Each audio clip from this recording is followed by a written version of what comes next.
bagiin ke anak-anak yatim itu, biar mereka bagi ke anak-anak yatim itu.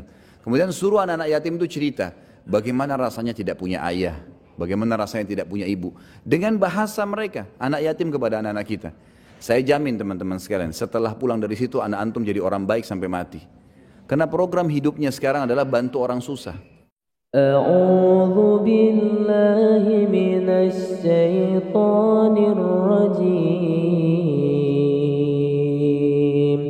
Nabi kita Muhammad SAW pernah keluar di malam hari lagi terang langit, bintang-bintang kelihatan, gemerlapan.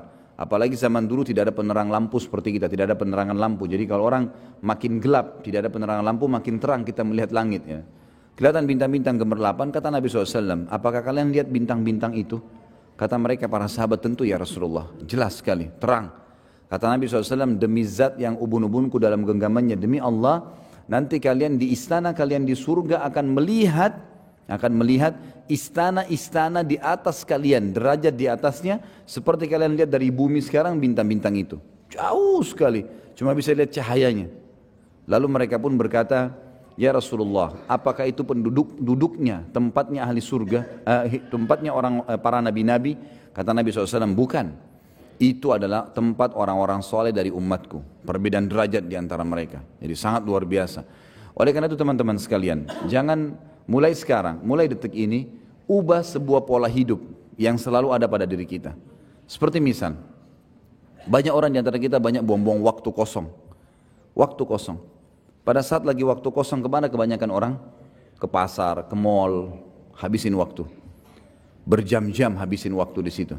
Di mall teman-teman sekalian, di dalam sebuah hadis Bukhari dikatakan syaitan menancapkan bendera perangnya di mall, di pasar. Itu tempatnya. Dan kata Nabi SAW, makin tanda-tanda hari kiamat adalah banyaknya pasar bersebelahan. Banyak. Antum bukan tidak boleh masuk pasar, boleh masuk pasar. Tapi bukan program hidup. Jangan begitu weekend lagi libur, Sabtu Ahad, antum masukkan habisin waktu di sana. Teman-teman sekalian, coba renungi apa yang saya bilang ini.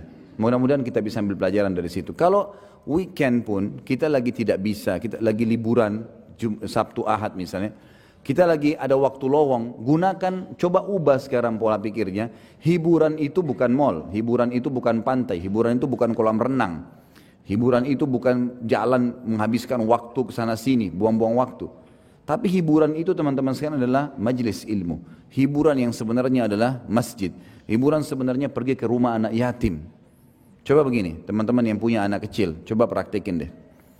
Yang selama ini kita tanamkan pada jiwa anak-anak kita kebanyakan adalah habisin waktu pada saat liburan sekolah di mall, di kolam renang.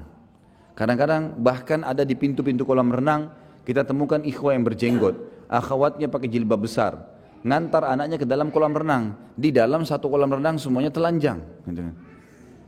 Kalau azabnya Allah turun, kena nggak dia? Dan yang paling masalah adalah bagaimana kita menanamkan pendidikan itu pada anak-anak. Dia akan tertanam di benaknya, oh kalau saya liburan kolam renang, oh kalau saya liburan ke mall. Daripada antum habisin uang 1 juta 2 juta, banyak orang begitu saya temukan, habisin sudah hanya mainin anak-anaknya, mainan putar-putar, ngeng-ngeng ribut.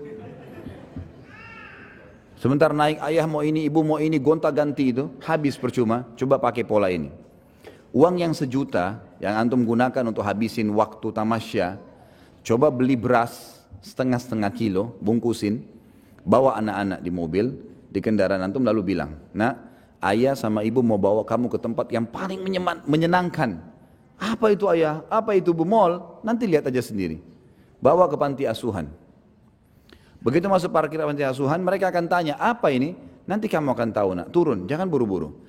Masuk sampaikan kepada ketua panti asuhan, saya lagi bawa bantuan buat anak-anak yatim di sini dan saya mau didik anak saya supaya membagikan makanan kepada mereka. Tolong dikumpulin semua, kumpulin. Kemudian bilang, nak, tunjuk. Ini anak-anak yatim sekarang. Yatim itu artinya tidak ada ayahnya.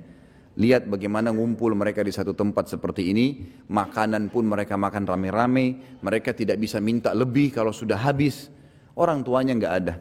Kalian sekarang masih punya ayah, masih punya ibu. Ada pengen makanan tinggal buka kulkas, tinggal minta. Ini lihat orang-orang susah sekarang. Lalu kemudian ini ayah dan ibu sudah siapin bagian-bagian ini, paket, kalian yang bagiin, suruh bagiin. bagiin ke anak-anak yatim itu, biar mereka bagi ke anak-anak yatim itu. Kemudian suruh anak-anak yatim itu cerita, bagaimana rasanya tidak punya ayah, bagaimana rasanya tidak punya ibu. Dengan bahasa mereka, anak yatim kepada anak-anak kita. Saya jamin teman-teman sekalian, setelah pulang dari situ anak antum jadi orang baik sampai mati.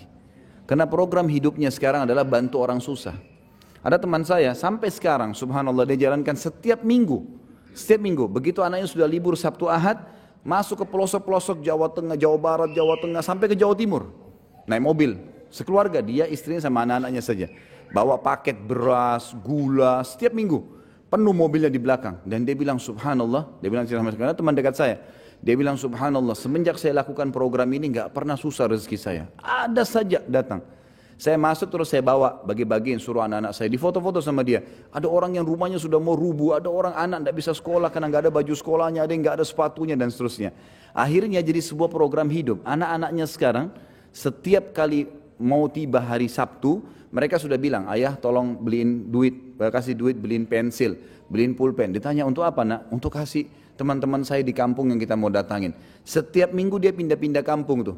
Didata sama dia sampai dia punya data ribuan orang miskin, orang muslim yang tidak ada pernah orang datang bawa bantuan ke sana.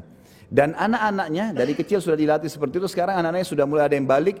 Program hidupnya adalah kalau susah, kalau liburan pasti ke tempat-tempat ini. Tempat-tempat seperti ini. Kira-kira mana yang lebih bermanfaat teman-teman sekalian? Dibawa ke panti asuhan yang mungkin orang anggap remeh seperti tadi, dengan antum bawa ke mall yang habisin waktu. Bayangkan mall itu selama antum di sana 5 jam musik terus, non-stop, dan musik haram. Yang kedua, berapa banyak orang yang terbuka auratnya. Nah, 1-2 orang saja antum wajib pungkiri, apalagi kalau 100 orang yang kita lewatin. Belum transaksi yang ada di sana, transaksi ribawi. Berapa banyak transaksi ribawi? Bukankah banyak di sana transaksi ribawi? Banyak, bank-bank sewa tempat ribawi ada, transaksi ribawi. Ada transaksi zina. Karaoke-karaokean itu siapa yang bilang bukan zina? Jelas-jelas gelap, dia makan nyanyi tapi ditemani sama lawan jenisnya. Gelap, kemudian dikatakan tidak berzina, ada transaksi zina, ada banyak hal kemungkaran. Lalu antum habisin waktu dan anak antum di situ, kira-kira bagaimana efeknya? Pintu-pintu seperti ini harus diubah. Kalau antum mau istiqamah di jalan Allah, mudah kita tersentuh kalau mendengarkan masalah surga, mau mengajak akhirat sebagai target. Memang urusan dunia harus diperkecil nih. Harus dipersempit memang, nggak bisa enggak. Kalau enggak jadi masalah. Jadi masalah. Jadi banyak sekali begitu. Habis kalau liburan anak sekolah itu luar biasa. Sampai pernah ada ikhwah-ikhwat yang dulu sama saya, Ustaz, kita kalau liburan sekolah nggak tahu harus kemana. Akhirnya saya pun bawa anak saya ke pantai, bawa ke kolam renang, bawa ke sini, habis waktu. Terus saya kasih pemikiran, kenapa nggak dibawa ke panti asuhan? Kenapa nggak dibawa ke majelis ilmu? Kenapa di benak kita selalu majelis ilmu seperti ini hanya untuk orang tua? Kenapa nggak ditanamkan buat anak-anak? Sebagaimana kita bisa rasakan nyaman ilmu ada, kenapa nggak dibawa anak-anak biar dengar? Misal contoh, kan gitu.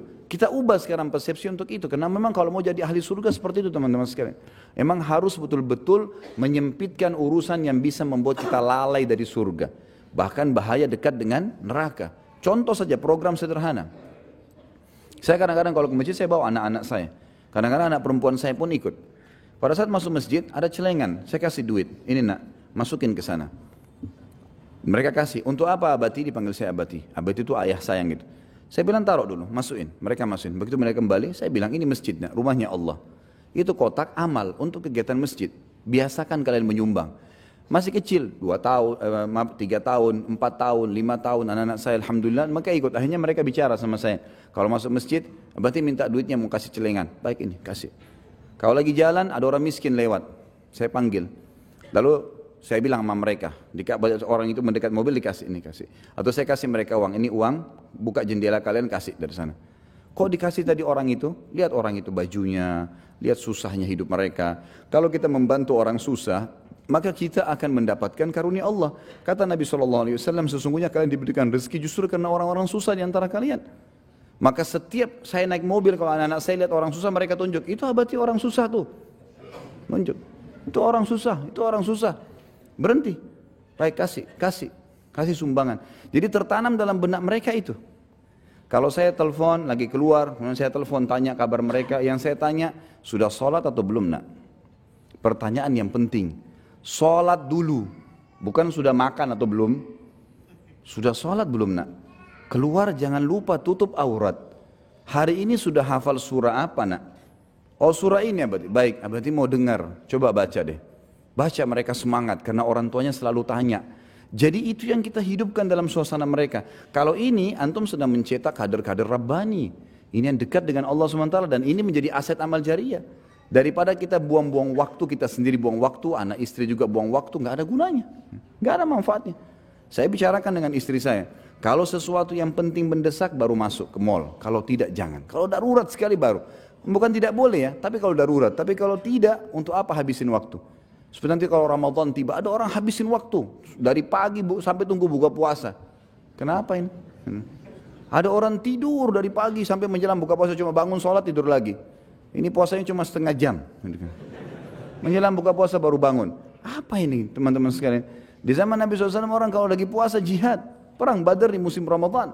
Ramadan pertama mereka tidak buka puasa padahal musafir gitu kan. Berperang dalam kondisi puasa.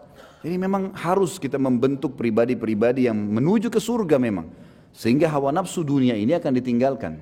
Karena kalau tidak kita berbahaya. Kita akan terbawa manusia lemah. Manusia lemah. Orang kalau nonton film Hollywood, Bollywood 1 jam, 2 jam pasti enak. Nggak mungkin nggak enak. Orang yang dipanggil, yang didatangkan artis yang hebat. Laki-lakinya pintar action, perempuannya pintar action, semua gagah, semua cantik, lalu dinonton. Pastilah enak. Tapi masalahnya merusak hati, gitu kan? Merusak. Sulit kita mau bangun sholat malam setelah tonton film-film begini. Nggak bisa. Tapi kalau kita memang mengaji, memang taklim, memang larinya ke ibadah, maka akan terbentuk. Dan teman-teman sekalian, jangan pernah malu dengan perkataan orang. Ada judul ceramah yang saya susun, judulnya Iya, Ini Aku Sekarang. Emang harus begitu. Kita punya masa lalu pasti ada yang salah. Tidak ada manusia yang sempurna. Nabi Adam alaihissalam lihat malaikat sujud depan matanya. Tapi berbuat dosa.